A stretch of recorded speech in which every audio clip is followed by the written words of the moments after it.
इस संसार में हर मनुष्य के जीवन में विवाह का विषय कभी न कभी अवश्य आता है। किसी का विवाह बहुत कम उम्र में हो जाता है और किसी का विवाह देर में होता है, और कुछ लोग ऐसे भी होते हैं जिनका विवाह अनेक प्रयासों के बाद भी नहीं हो पाता है।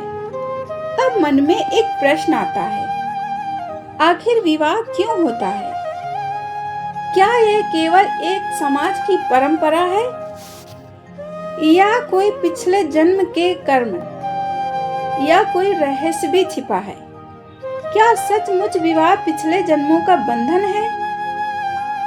सनातन धर्म और अनेक आध्यात्मिक ग्रंथों में यह माना गया है कि मनुष्य केवल शरीर नहीं बल्कि आत्मा है। आत्मा अनेक जन्मों की यात्रा करती है।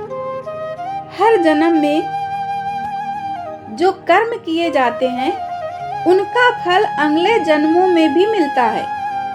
इसी कारण कुछ रिश्ते अचानक बहुत अपने लगने लगते हैं। कुछ लोगों से बिना कारण प्रेम हो जाता है और कुछ संबंध जीवन भर दुख देकर भी नहीं टूटते।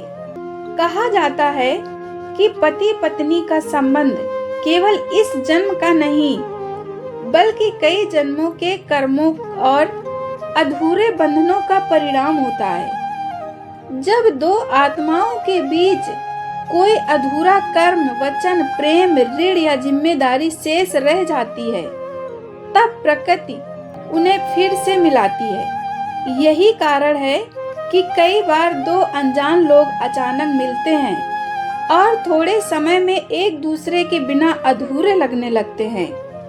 यह केवल आकर्षण नहीं बल्कि आत्माओं का पुराना संबंध माना जाता है।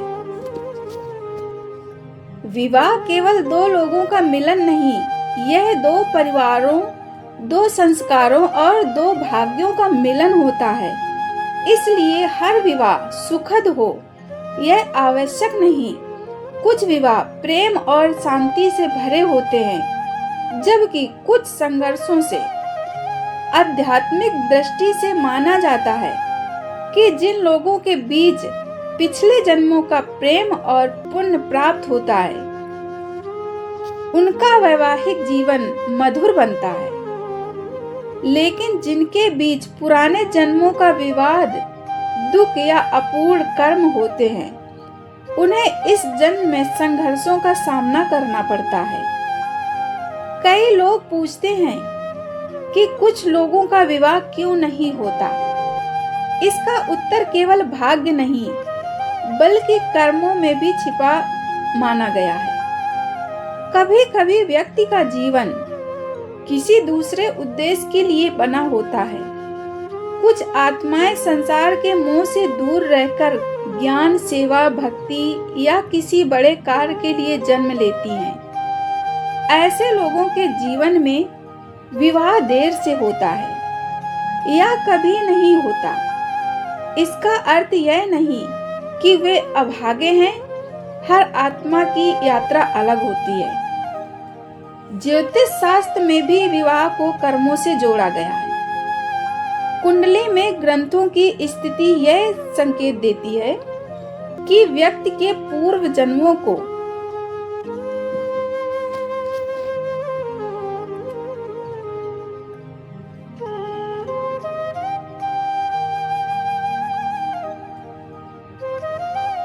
कुंडली में ग्रहों की स्थिति यह संकेत देती है कि व्यक्ति के पूर्व जन्मों के कर्म कैसे रहे होंगे। यदि विवाह भाव पर शुभ प्रभाव हो तो विवाह सरलता से हो जाता है, लेकिन यदि वहां बाधाएं हों तो विवाह में देरी, विवाद या असफलता देखने को मिलती है। हालांकि केवल ग्रह ही सब कुछ तय नहीं करते। मनुष्य के वर्तमान कर्म, विचार और व्यवहार भी भाग्य को बदलने की शक्ति रखते हैं। बहुत से लोग यह मान लेते हैं कि यदि विवाह नहीं हो रहा तो वे दुर्भाग्यशाली हैं, लेकिन जीवन का मूल्य केवल विवाह से तय नहीं होता।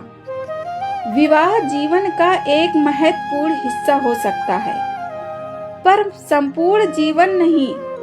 कुछ लोग विवाह करके भी अकेले रहते हैं, जबकि कुछ बिना विवाह के भी बहुत संतुष्ट और शांत जीवन जीते हैं। यह भी कहा जाता है कि पिछले जन्मों में यदि किसी ने किसी का दिल दुखाया हो, रिश्तों को तोड़ा हो, विश्वासघात किया हो या परिवार का अपमान किया हो, तो अगले जन्म में उसे विवाह संबंधी कठिनाइयों का सामना करना पड़ सकता है। वही जिन्होंने प्रेम, सम्मान और त्याग से रिश्तों को निभाया हो, उन्हें अच्छे जीवन साथी का सुख मिलता है।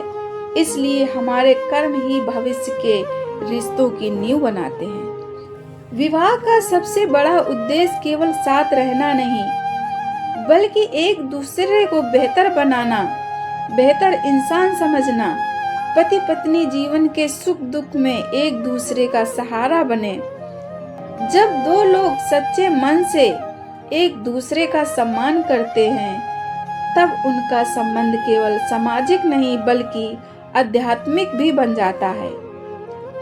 आज के समय में बहुत से विवाह छोटी छोटी बातों से टूट जाते हैं, क्योंकि लोग रिश्तों को केवल आकर्षण या सुविधा समझ लेते हैं, जबकि वास्तविक विवाह धैर्य, समझ, त्याग और विश्वास पर टिकता। पिछले जन्मों का बंधन हो सकता है, लेकिन वर्तमान जन्म में उसे प्रेम और अच्छे कर्मों से निभाना भी आवश्यक है। कई बार लोग कहते हैं, अगर सब कुछ पिछले जन्मों में तय है, तो फिर प्रयास क्यों करें? इसका मतलब यह है कि भाग्य रास्ता दिखाता है, लेकिन चलना मनुष्य को ही पड़ता है। यदि केवल भाग्य से सब होता, तो कर्मों का कोई महत्व नहीं रहता।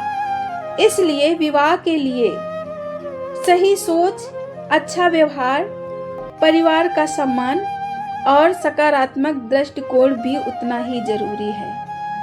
आध्यात्मिक मान्यता के अनुसार जिस व्यक्ति के मन में दूसरों के लिए सम्मान, करुणा और सच्चाई होती है, उनकी ऊर्जा सकारात्मक बनी रहती है। ऐसी आत्माओं की ओर अच्छे लोग आकर्षित होते हैं। इसलिए विवाह का संबंध केवल चेहरे या धन से नहीं, बल्कि व्यक्ति की आंतरिक ऊर्जा और संस्कारों से भी होता है। अंत में यही कहा जाता है कि विवाह केवल सामाजिक बंधन नहीं, बल्कि आत्माओं का मिलन माना गया है। कुछ संबंध पिछले जन्म के अधूरे अध्याय होते हैं, जो इस जन्म में पूरे होते हैं। कुछ लोग हमारे जीवन में सुख देने आते हैं, तो कुछ हमें सीख देने। इसलिए विवाह हो या ना हो, मनुष्य को अपने कर्म अच्छे रखने चाहिए, क्योंकि यही कर्म भविष्य के रिश्तों और जीवन का आधार बनते हैं। जो व्यक्ति प्रेम, सम्मान और सच्चाई से जीवन जीता है, उसके जीवन में देर से ही सही, लेकिन सही लोग अवश्य आते हैं। और यदि किसी का कारण विवाह ना भी हो, तो इसका अर्थ यह नहीं कि जीवन अधूरा है। हर आत्मा की अपनी अलग यात्रा, उद्देश्य और भाग्य होता है।